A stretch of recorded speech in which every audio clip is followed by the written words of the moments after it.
Meg, and today I'm going to tell you all about my Tesla Model Y and what ownership is like 1 year later. I've put almost 30,000 miles on this car. I've had it for almost 2 years, maybe a year and a half, and I wanted to talk about what Tesla ownership is like, all the things I love about this car, the few things I dislike about this car, and is it worth it to buy a Tesla? Prior to this car, I had the BMW i3, which I loved. But as someone who likes to be a little outdoorsy, drive into the mountains, with my mountain bikes and my friends, the i3 wasn't the right car for that. So the Tesla Model Y seemed like the best adventure electric car out there at the time.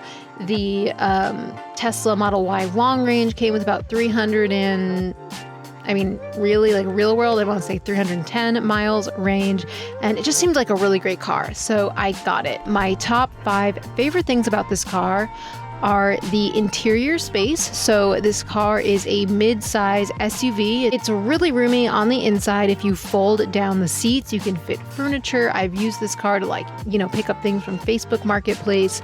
You can fit a passenger in the back with a bicycle, which is really awesome. Overall, a really comfortable car for your passengers. There's climate control in the back, and it's also roomy up front. So another thing I really liked about this car was the interior and the design. It's really simple, and because it's so simple, when you're sitting in the car, you feel like you have a lot of space around you, and that to me was really appealing. It's a really comfortable car for road trips and things like that. Again, I've driven this car to Arizona twice, and I've also driven this car across the country.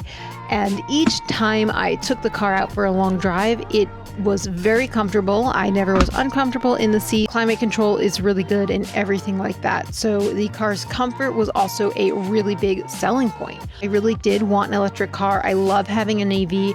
Never going to the gas station is really amazing. And I like motorcycles. I like fast cars. They're fun. But for daily driving, not going to the gas station, not having to get an oil change, if you're someone who doesn't care about cars and want to maintain your car, an EV is the best thing you can get for yourself. The only thing I do have to maintain a little bit more on this car is that I did get the fancy rims, and I have curved these wheels so many times. I've destroyed the tires.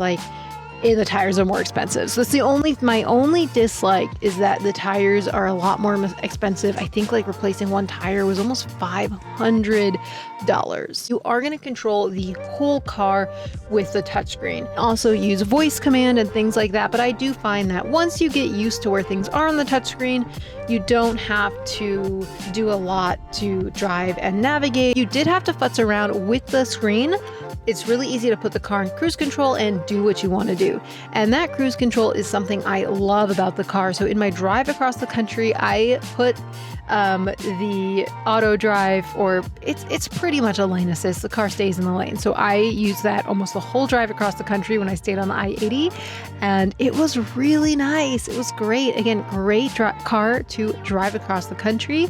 The Tesla supercharging network also is a huge plus when you are buying a Tesla. So you have access to the Tesla charging network, which Rivian will soon as well have an adapter. And I think Tesla is playing around with letting other cars use their supercharger. So that was one of the reasons why I did get this car. Oh, it is really fast. This car goes from 0 to 60 in I think 3.6 seconds.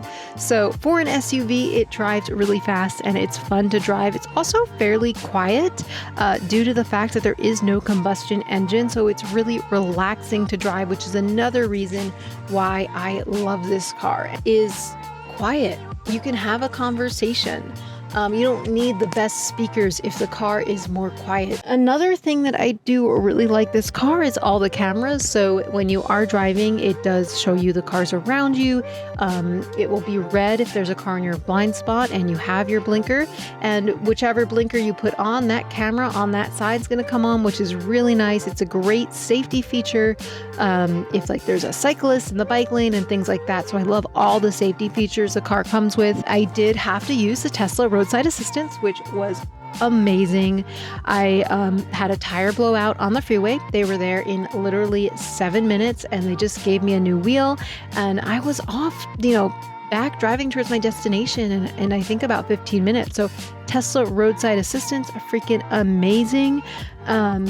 I love this car. It has been great for my mountain bike trips, road trips, driving with friends. It feels like a luxurious car, even though it's about $50K, which I feel like is like in today's world, it's nice, but it's not like, a BMW or the Rivian, the Mercedes, especially if it's electric, is gonna, cost you over $100,000. So for 54 list price, don't quote me on that. I actually have to look up what the car is now. I feel like it changes every single day. But for the price of the car, I do think it, feels nice. It has a really simple design. It's really comfortable. It's fun to drive. It's electric. You don't have to buy gas, and I freaking love it. All right, that's really it. Again, I love this car, and I am so happy that I bought it for myself, a few years back. It has been such a great car to have and to travel with, and I see myself keeping this car for a very long time. If you have any questions or anything, let me know in the comments below.